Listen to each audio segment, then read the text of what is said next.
Welcome to the football show on PLZ Soccer's YouTube channel. Alan Ruff and Tam McManus are with me, Peter Martin. Thank you very much to each and every one of you for joining us on a regular basis at 4 o'clock till 5 for a look at Scottish football and beyond. We'll look at the English scene and of course the fast approaching World Cup. Lots of issues to discuss in that as well. And if we were there, we'd be certainly talking about Scotland in that capacity. But Steve Clarke has had to make do with a friendly because Scotland are not going to the World Cup. But he's not a happy man. We'll talk about why he's not happy in a moment. Also, the Hibs fans are far from happy with Lee Johnson after last night's result. And Rangers have revealed an operating profit in their financial results. So you can give us your thoughts on that. We'll look ahead to tonight's games as well in the company of Tam and Ruffy.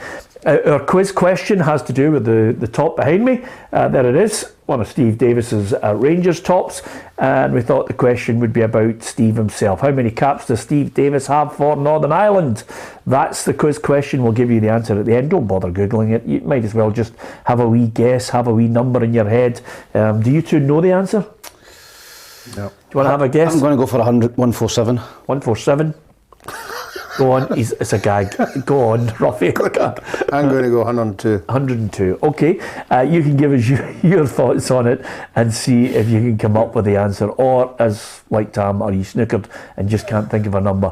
Anyway, apart from anything else, lots to talk about, including of course the matches tonight. Steve Clarke has named his Scotland squad. Here it is in its entirety for that friendly with Turkey, and as you can see, Craig Gordon, Liam Kelly, Robbie McCrory, Grant Hanley, Jack Henry, Scott McKenna, Nathan Patterson, Ryan Porteous, Calvin Ramsey, Andy Robertson, Kieran Tierney, Stuart Armstrong, Lewis Ferguson, Billy Gilmour, Ryan Jack, John McGinn, Kenny McLean, Scott McTominay, Che Adams, Jacob Brown, Ryan Christie, Lyndon Dykes and Ryan Fraser.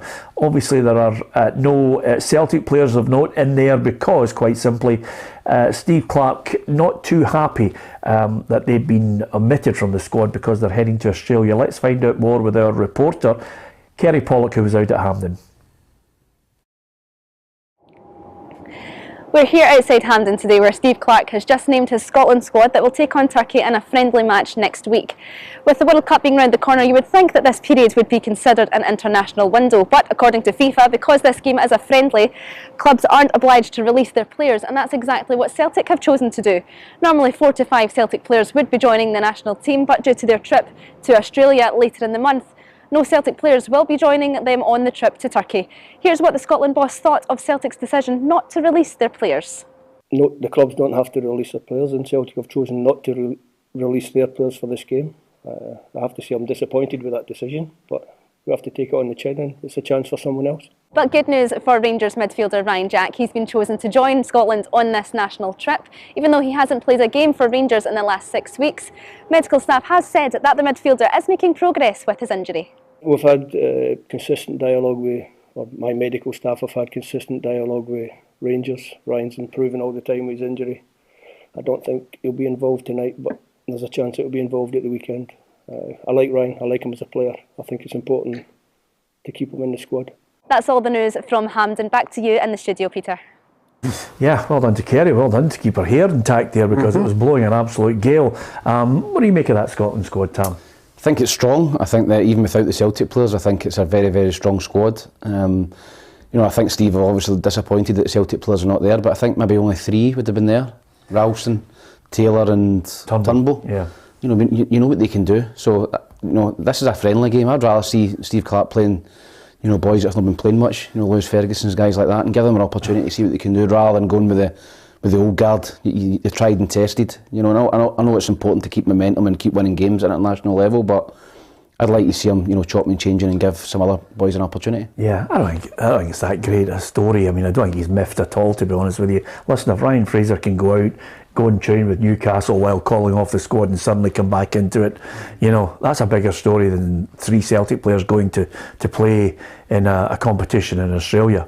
Yeah, I think he's just thrown his tuppence worth in there. He's the manager of the Scotland national side. He's got to look after the best interests of the national side. But for me, Celtic have organised this tournament a long time before the Turkey game was organised. So you know, they've every right to take their players along. They've got a fan base over in Australia to let them see as many of the good players that are available to go with Celtic to Australia. So he's got to look after the national team, and Angie's got to look after the Celtic team. But on this occasion, because you're not obliged to let your players go because it's a friendly, I think Celtic win this one.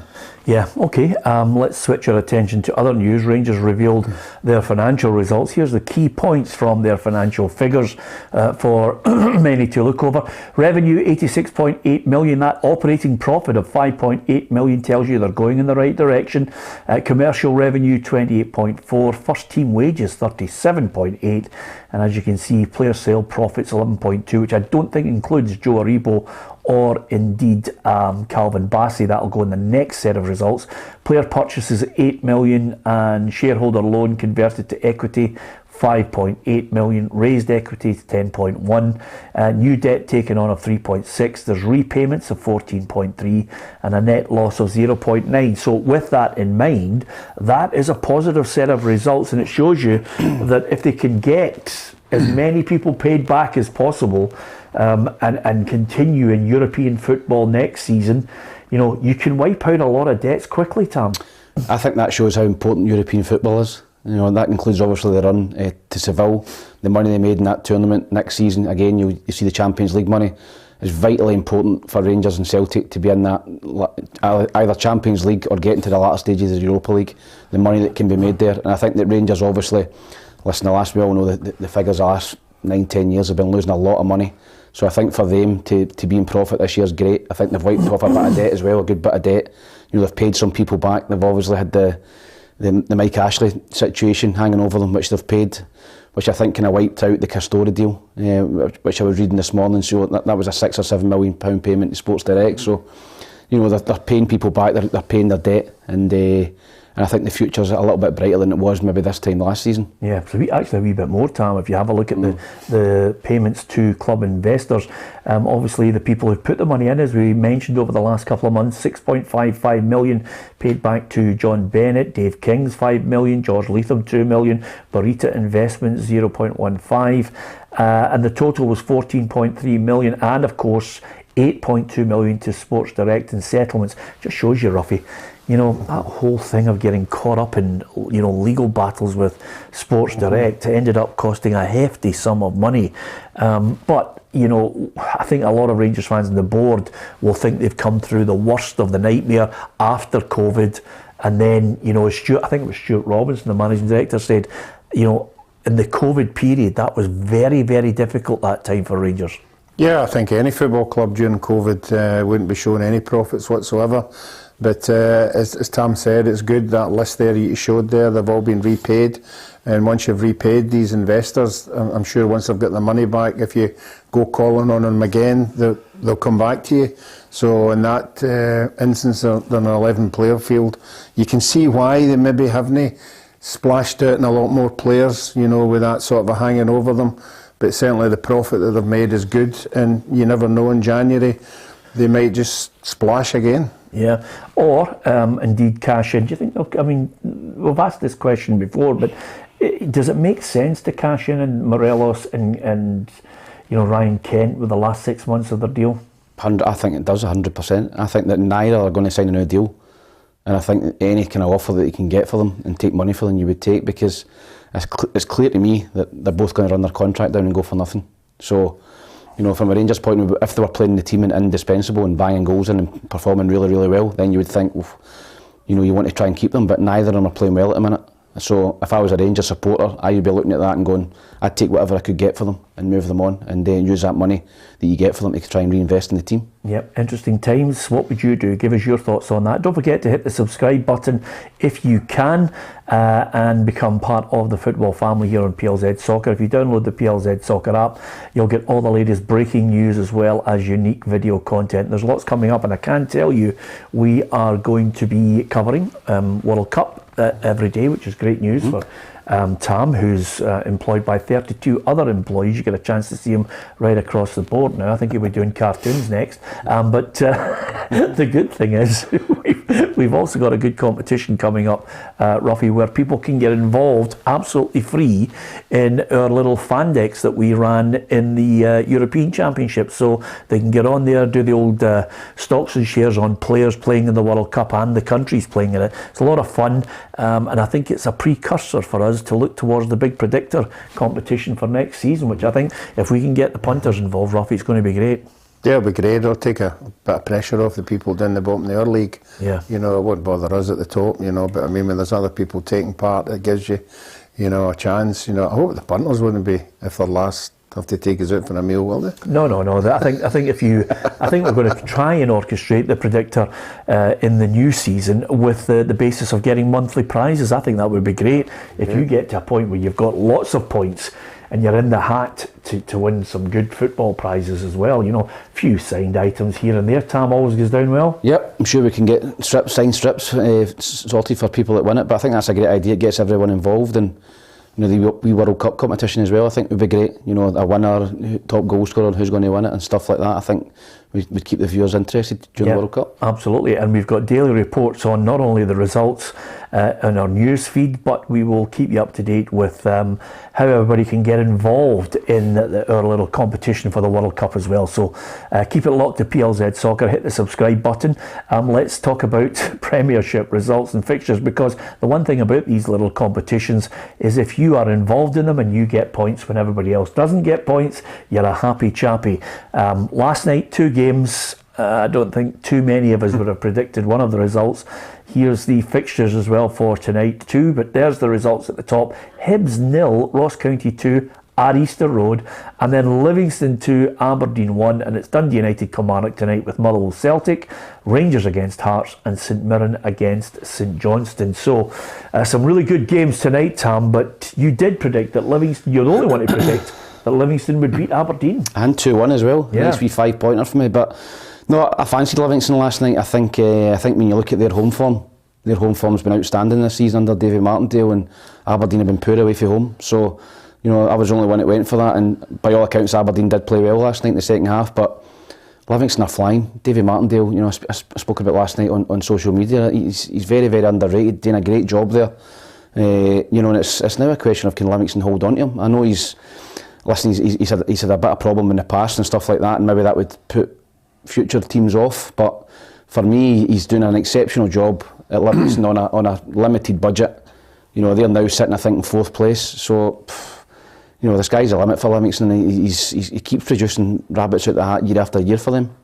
Yeah, I mean, at the end of the game, they've won it 2-1, and I think even David Martindale had a bit of sympathy for the Dons coming away with nothing. I think Aberdeen are a wee bit unjust. They're going up the road with nothing. But again, the biggest stat and the most important stat is how many times you put the ball in the back of the net, and that's really, I've came out it a good few times on the wrong side. Tonight, it's probably fell in my favour.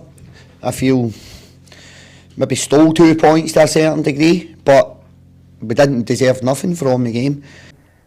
Well, fair play to him, at least he's honest about it. You know, there's many a game where you steal the points, but who cares, you've got them. Yeah, the way things are going in the form that they're in, obviously going to Ibrox, I mean, everybody's talking about Aberdeen, Hibs and Hearts for 3rd and 4th place. I'd be throwing Livingston into that in the form that they're in. If they continue to get these kind of results, you know, they'll not be far away, because everybody talks about the part and everybody talks about the way they play.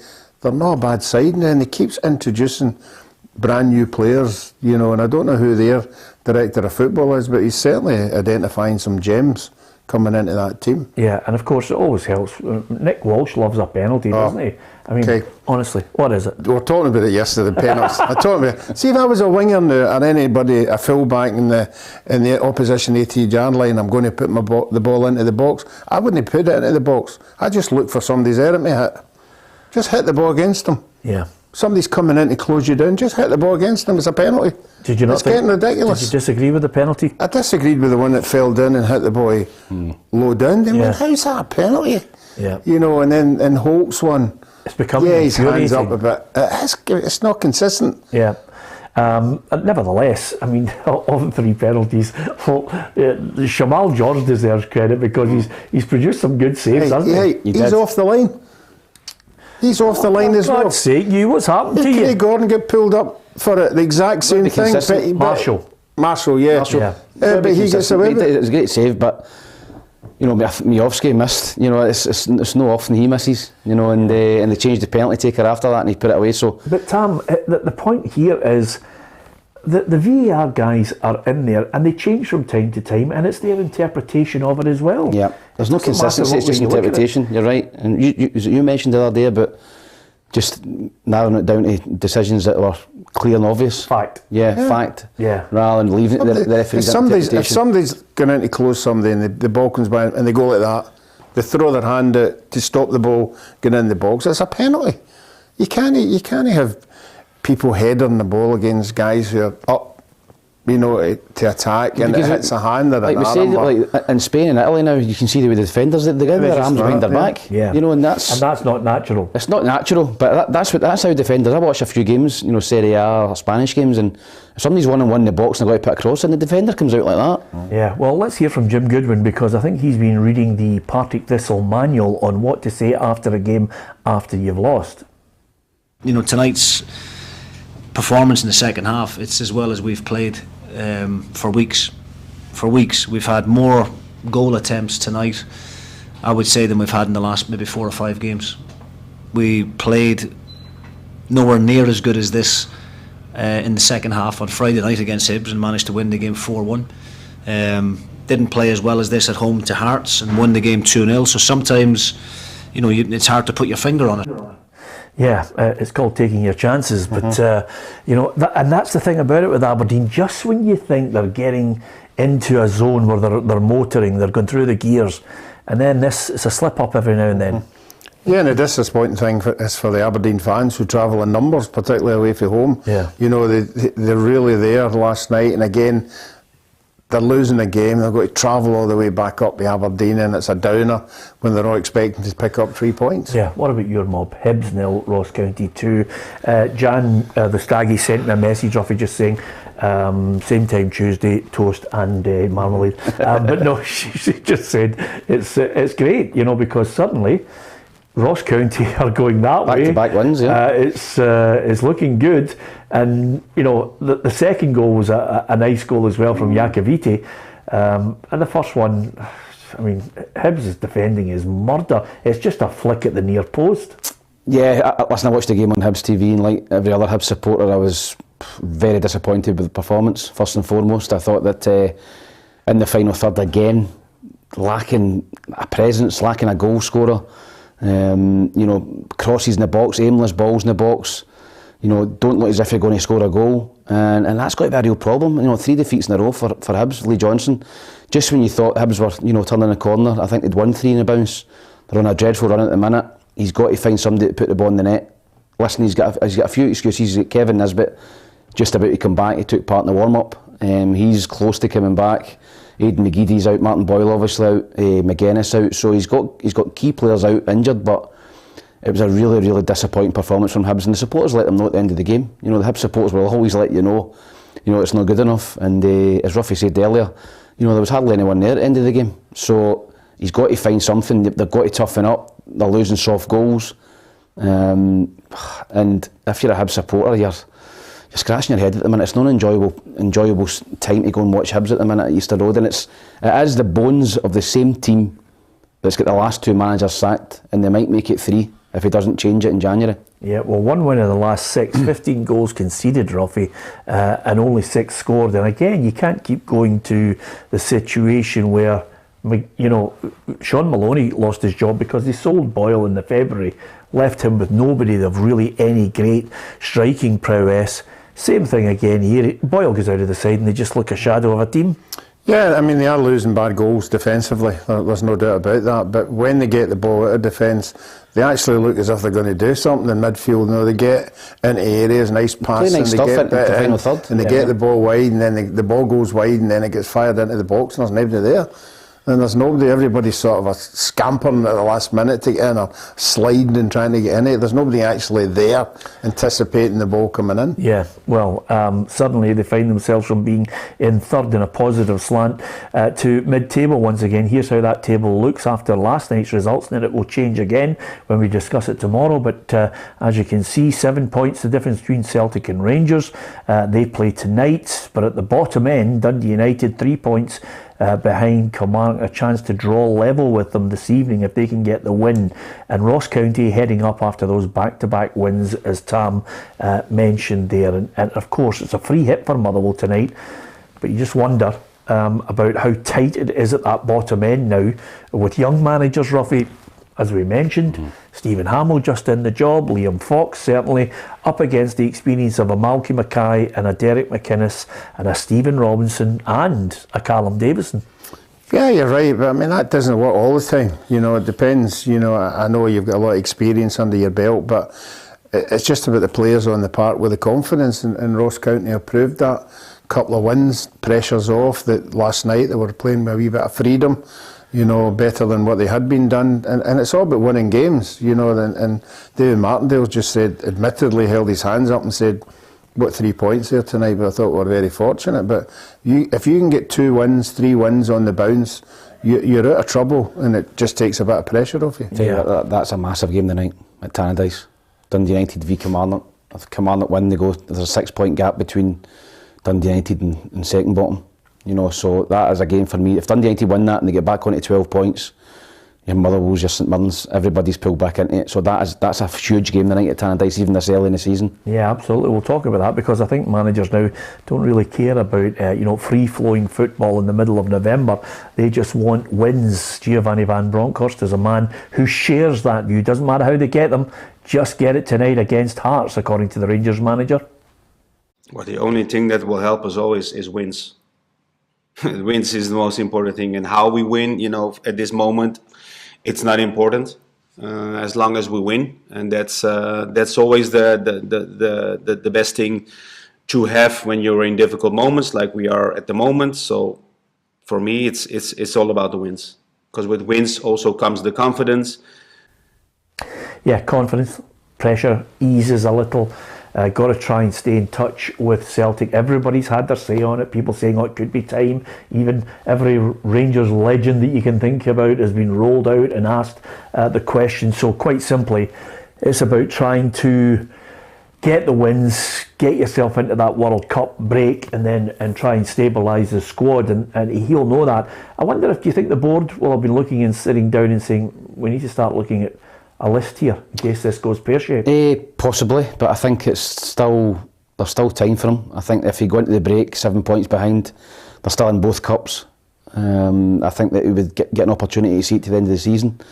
You know, but I think if they drop anything else before then and Celtic win and it's 9, maybe 10 points, I think the league's over, and that would put real pressure on the board to react and do something from the supporters. But this is a huge game again for him tonight.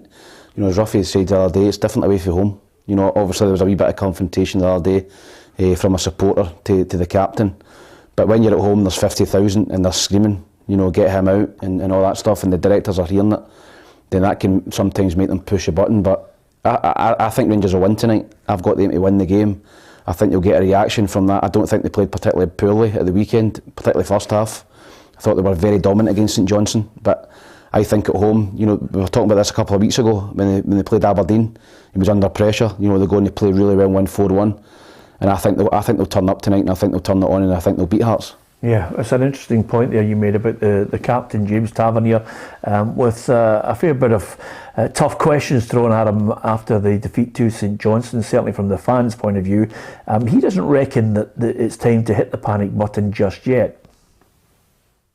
It's definitely not a crisis. A full belief in the team and what we know, what we can do, and that's what we have to obviously apply that on the pitch. It's all well and good saying it, but we have to put that into our performances. He's one of those guys. I don't think James Tavernier is in the firing line for some of the performances of the team. I think there are a few others there that you have to look at and say, not contributing or not playing well. You know, he's standing up there. Obviously a difficult time for him coming out at McDermott Park and having to face a barrage of criticism from the fans, as you would expect. But there's a few others, I think, on the firing line before him. Yeah, I think he's been the positive one. Yeah, and there hasn't been many. Cholak and him, I think, have put in a shift. They've done what they had to do. Again, up at St Johnstone, I think Tavernier was the one that was driving everybody forward. He was the one at the edge of the box. He was the one that got the goal. So no, I think he's doing well. Tam touched on it briefly there. If that St Johnstone game had been at Ibrox, it would have been a disaster. You know, it would have been, you know, I think, and you can see now when Rangers do go down, like when they went down against St Johnstone during the game, there are certain players he just takes off, you know, because he knows they can't handle it. They can't handle putting on that red Rangers jersey and what it means, and you can't be getting beat 2-0 with St Johnstone. So he changes it and he puts the experience on the park. So it'll be really interesting tonight, his team selection. And I would expect Davis to be playing. I'd expect Arfield to be back in. A lot of guys who really know what this game means. But again, I'm like Tam, I think they'll win it. I think Hearts are losing a lot of goals just now. They're winning games, they're getting points. But defensively, they're leaking. And I thought Rangers created enough chances at St Johnstone. If they got a wee break here and there, hitting the bar, hitting the post, you know, chances. I think if they continue like that, they'll beat Hearts. Yeah, okay. Thanks to so many of you for your points on this. You can tell it's one of those passionate ones because everybody's launching in with their own take on it. Thanks to Joe, who says, I've only popped on for a shout out to say I'm an HGV driver and I listen to the podcast every night. Great show, which is always nice to hear, Ruffy, isn't it? Yeah, it's good. Keep his mind on his driving. You know, he's listening. In fact, we'll just wonder what anything's maybe swerve a wee bit, hopefully not, on the road, nothing controversial. Well, the good thing about HGV drivers, Ruffy, are so you know, assured in their driving, but they can drive while swearing. Do you know what I mean, Tam? So if any of us say anything that really annoys the life out of them, he can just say, I'll and take a flip, and then he just keeps rocking on, and then has a wee bite of a Yorkie, and they move on. I was a service station. Yeah, I was going to cross the Kingston Bridge the other day with Maggie. Maggie was driving, and she was going out, and I was just sitting in the passenger seat, and some people are like that. They're not letting them in. You know, as a car was indicating it, and she kept saying, "I'm not letting them in. There's no way I'm letting him in." It was an HGV lorry. I don't know how many ton it was. And this is what you do when you do. Just bang him off the road. Yeah, rule number one, let them in. It's as simple as that. Anyway, Maggie, for the benefit of everyone, is Ruffy's wife. Long suffering. Suffering, yes, very much so, Tam. The one who eventually got him because we put the call out for Senga, but we couldn't find her. It's as simple as that. I think the best bet. She's got long gone, Ruffy. Yeah, Banbreed. Yeah. we've tried to contact her on a Ouija board as well, but hasn't actually come to anything. As far as the Jambos are concerned, well, George Grant lost his appeal, and I think it was a long shot. So there's a grand down the tubes. Yeah, it was a hefty challenge. The thing I would agree with most of the people was it was on the ground. It wasn't up, it wasn't going to break his leg or anything like that. It was just a hefty challenge at speed, and I think it's the at speed, you know, that done him in on that one. Yeah. Craig Halbett's back training, which I think is great news for the Jambos, but they're not going to risk him tonight against Rangers. No, I think they'll be looking for him after the break. I don't think they'll risk him. He's come back a couple of times and broke down, you know, with hamstring injuries and different things, so I think they'll take their time with him. He's a very, very important player for Hearts.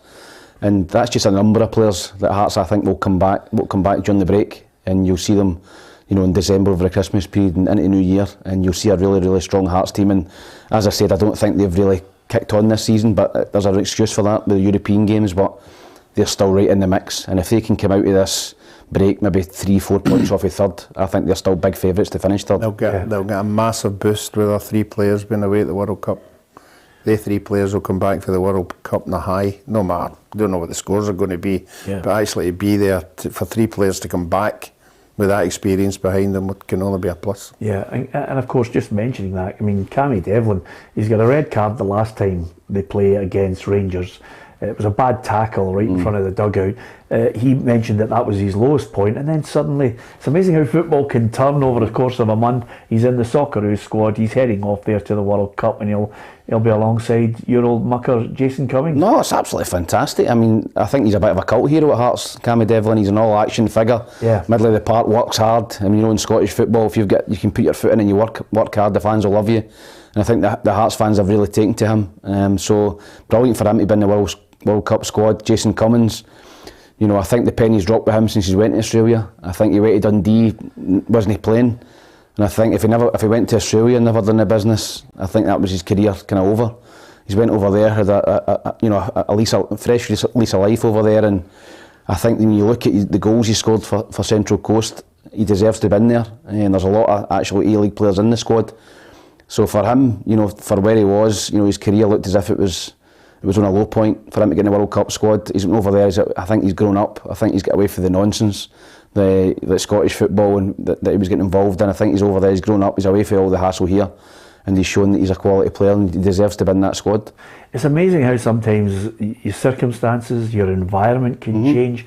He's obviously ran out there to train with Dundee in the city of Dundee. Had a wee look around. The rain's belting down on his head. Dundee are ranked rotten at the time. And it just hasn't been going for him. And then he kind of said, I'll nip over to Australia. There's sun, there's tinnies when you want, there's no tabloid press that says how can I put it? Noise you up. Well, it's certainly not a sharp-edged tabloid press the way we have it here.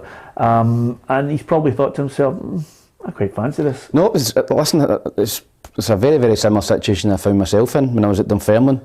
We were in the Premier League and then we get relegated into the first division, and I'd feel like I love football a wee bit, was scarred out a wee bit. Yeah. And were you single? No, I was just met my wife, and we went to Denver. And I moved to Colorado Rapids, and it was fantastic. And over there, different lifestyle, a lot calmer in terms of people slagging you and slaughtering you. You could get away over there and do your own thing and get your career on track. I went over there and done well and enjoyed it. Yeah. Why didn't you stay? I didn't stay because a new manager came in American soccer. It's different from here. It's there's a salary cap, and I was on decent money over there. Me and another lad, Terry Cook, who played for Man City and Man United, and the new manager came in and he wanted to get rid of kind of higher earners. And I got asked to take a wage cut and declined it and come back here. So I think if it was the same manager that signed me, I'd stayed there for a few seasons. But as you know, a new manager comes in, he wants his own players in. But I think it's very similar to what Jason's going through. He was at Dundee.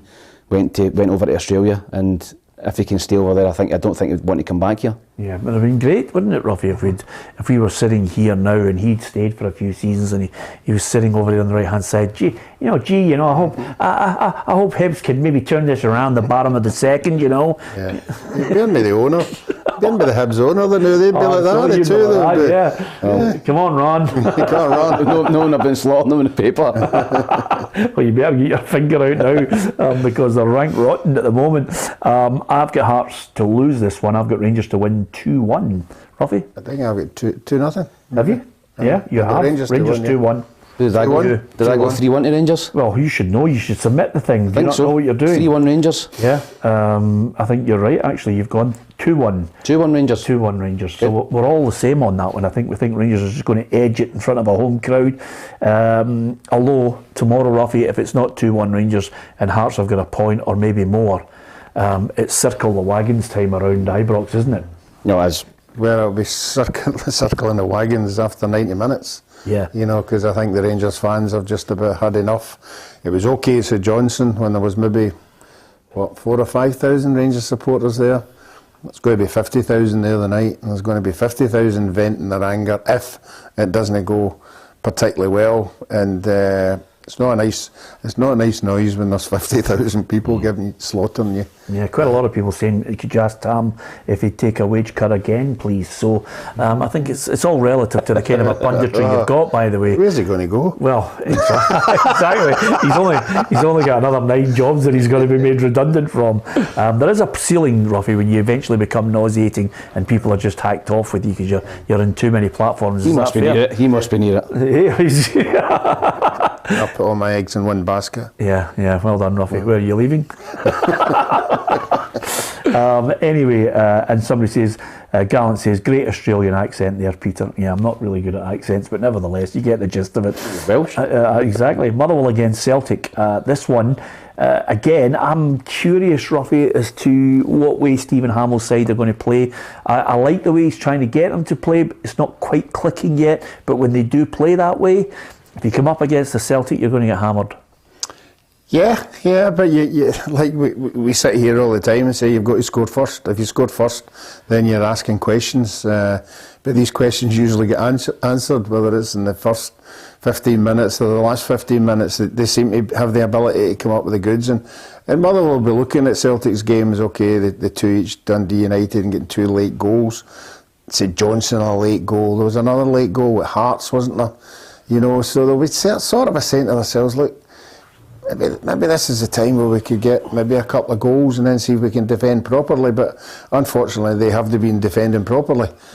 Celtic have been scoring goals, and a variety of people scoring goals, which is the problem for Motherwell, and I think it'll be the same tonight. Yeah, well, I did ask Stephen Hamill yesterday about the players, significant ones that you have to try and clamp down on and keep an eye on. And I think, to be fair to Stephen Hamill, he said all of them, because when you come up against Celtic, it's just so tough. You have players playing to as close to the maximum as possible. I mean, it's obviously difficult, but again, it's not something that we're shying away from.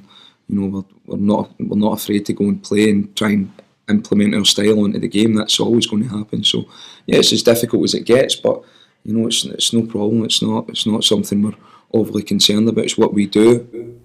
Well, they're going to have to do something. They're going to have to hope the likes of a Louis Moult suddenly starts banging in goals. He has scored against Celtic, and Motherwell fans, I think, were sending him a tweet and a video of his last time he scored against Celtic.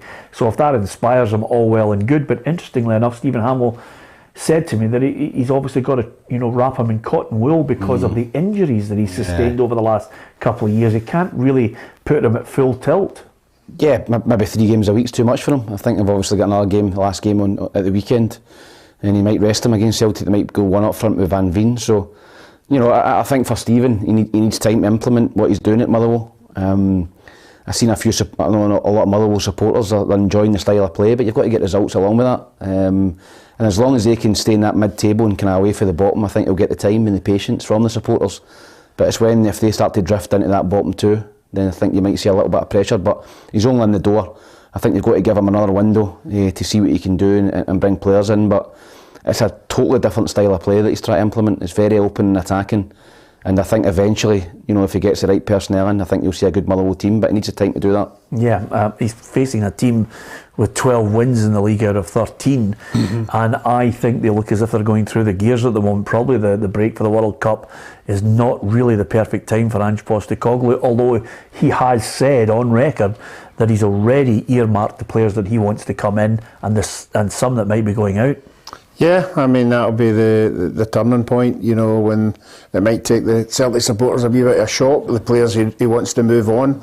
But if he's got plans in motion to bring certain players in, it can only be good. I think it's always good to bring in players in January that are not just for January to May, it's January for maybe a couple of years until they move on.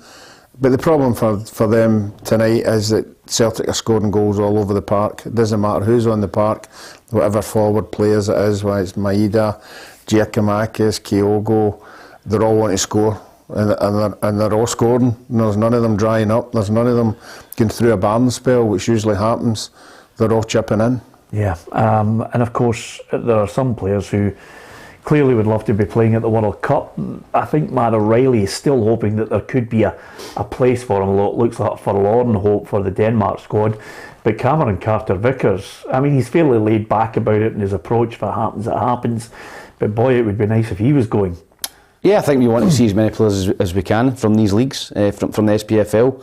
I think the boy Bacchus from St Mirren's in the Australia squad. You've got a few Hearts boys, and BH, the left back for Dundee United's in there. So you want to see as many as you can from this league, because it's great exposure for the Scottish Premiership.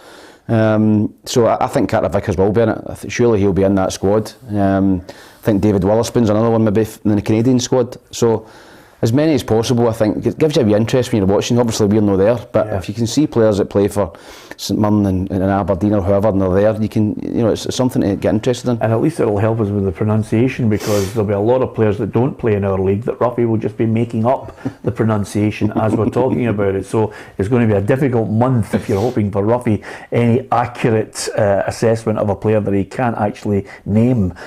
Just out of curiosity, I was going to attempt a name early on, but I'm not even going to attempt it. But to go back to the Livingston game just briefly, what about the big boys cross into the box with the back heel? No, that's a Bona. Aye. Yeah. Did you not see it? No. I didn't see that, Ruffy. What you did? Yeah. What's wrong with that? You're playing with Livingston. Stop that. Yeah. Well, to be fair, was it Obeleyi? No, it was a big boy. I think I'd never seen him before. He was a new big boy like him. Yeah, Nubly? No, it wasn't Nubly either. No? Okay. I'm just trying to get... Probably wee Pittman. No.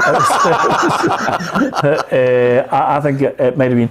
I'm going to... was it Bahambula? That's it. Is that it? That's it. There you are. So, what's his name? Bahambula. Yep. To be fair, by I like that. I like a wee bit of Gallus. Why not?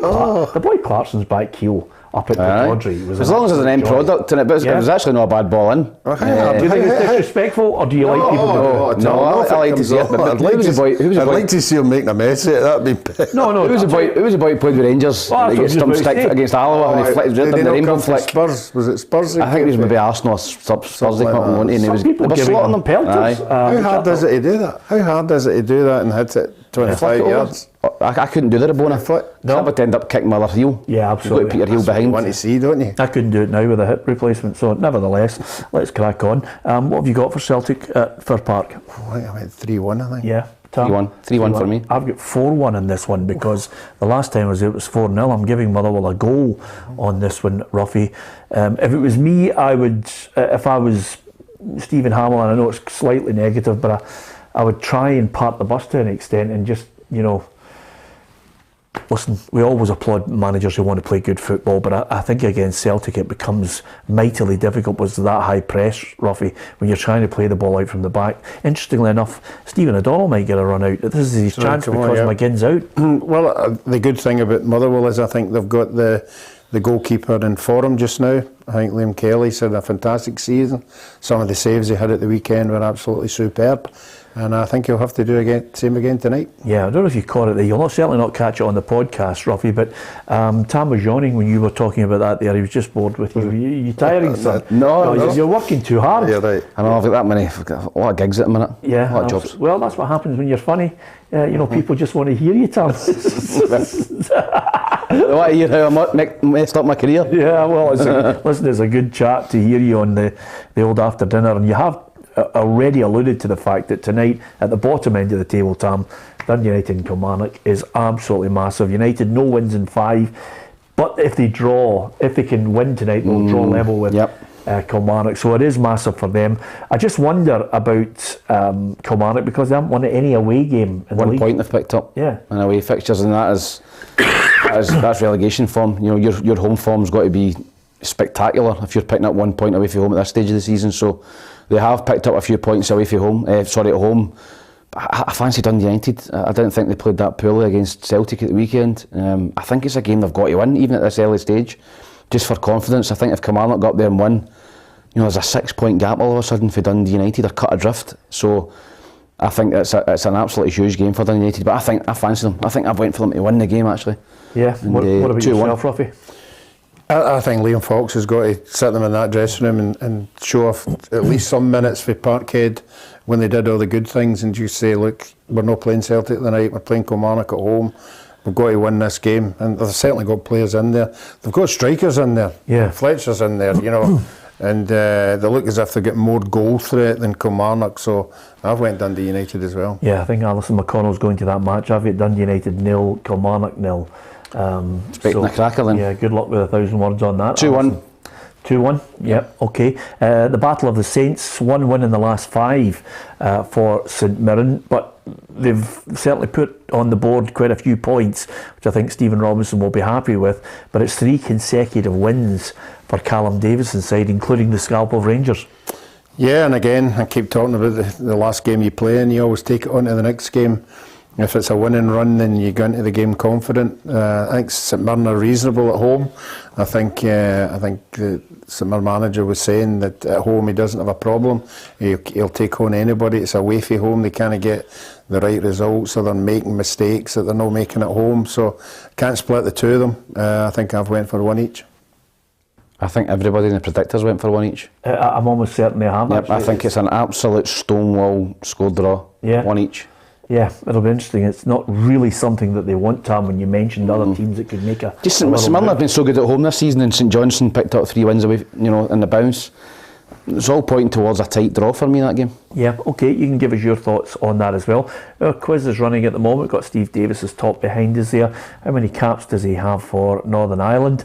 Ruffy's had his say. You go for Ruffy? He went 102. 147 for me. 147. And remember, if you're worried why Tam goes back over gags, that also happens in the after dinner circuit as well. So he's fine. Who did make his debut with? Who gave him his big break? Club-wise. What, club-wise are international? No, who gave him his big break? In Ireland. Yeah, we don't know, but we know that gag as well. You're not going to go through the whole story. I'm just trying to think who gave him his chance. Don't do the Ruffy and ask a question you don't know the answer to, okay? But nevertheless, first time around, I mean, Rangers' first time around, again, he was a class act. This time around, he's added his experience. He's only crime now. Ruffy he's growing older. He's in the twilight of his career, but you look at him at Southampton as well.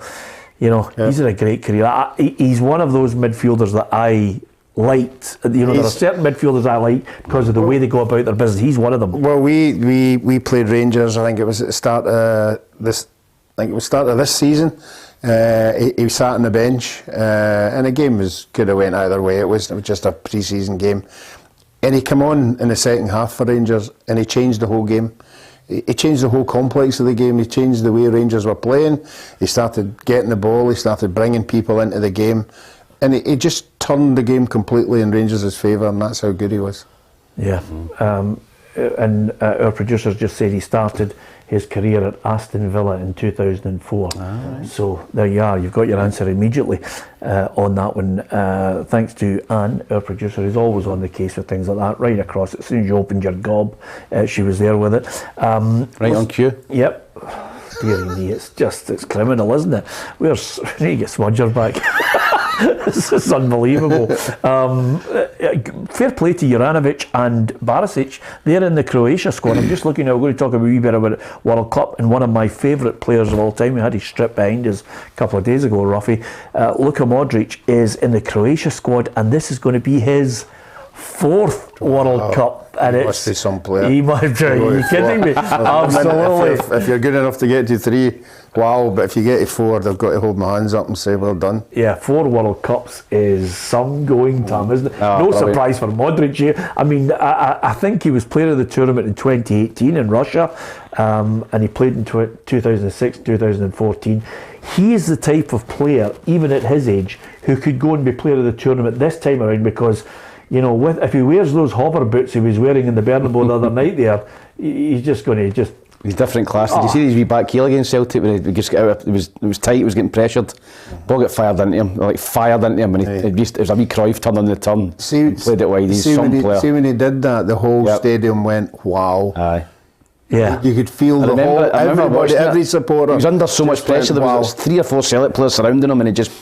I seem to remember some journalists when Scotland played them saying, he's past it now, we could get up. He was a difference against us in the Euros. Yeah. He scored the goal outside his boot, top corner. He's still some player, and Croatia always had top players, isn't they? Even from I remember Davor Suker, guys like that, and who were in the Croatian team that got to the final, I think. So my favourite player in that Croatia side, he wore the number 8. I wonder if you know his name.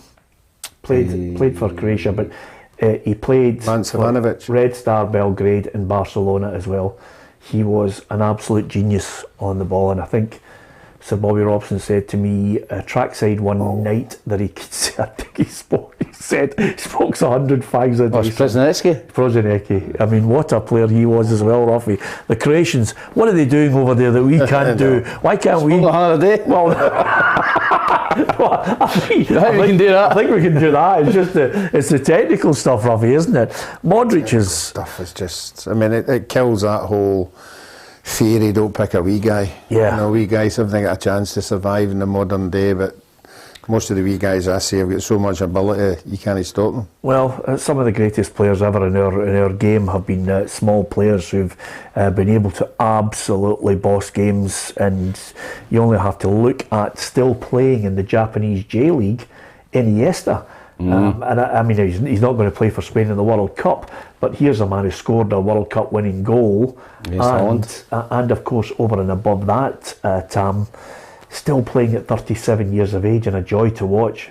Yeah, I think when you're a player who just relies on technical ability and it's not pace and power, I think that you can play longer. I think if you're a guy that loses a yard or two of pace, or you get bad injuries, then I think you obviously retire earlier. But I think with guys like Iniesta, he can play whenever he wants. You know, as long as he's still fit enough, he's got the brain. He doesn't rely on pace and power. He can sit in there and keep the ball moving. So again, that's probably the best midfield three that I've seen. Xavi, Iniesta and Busquets under Pep. That was some midfield three. They were good. I mean, he's in my top midfielders of all time. Modric, Ruffy. He's an absolute joy. Up there with Xavi and Iniesta as well.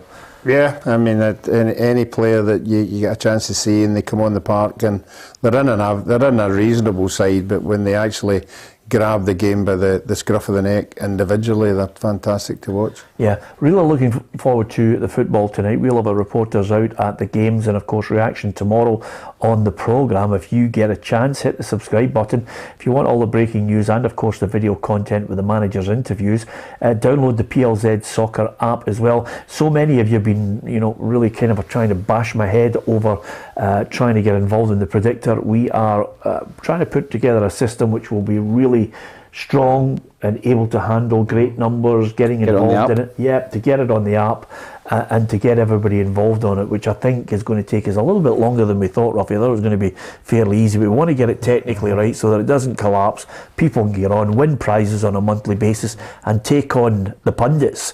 Yes. Even though Hugh, I think, after Monday's show, I think Hugh has thrown the towel in, because when I'm trying to stimulate him to say, look, come on, get in here, it's a wee battle, you're not too far off second bottom, and he's he's not that far behind, but but he's resigned to the fact he's taking his all out. I think his over reliance on taking teams against Rangers is maybe going against him, but the 1-1 the 12-1-1 draws has killed him. I thought Tam Cowan, his predictions this week were a bit outrageous. Yes, absolutely. I think Tam's actually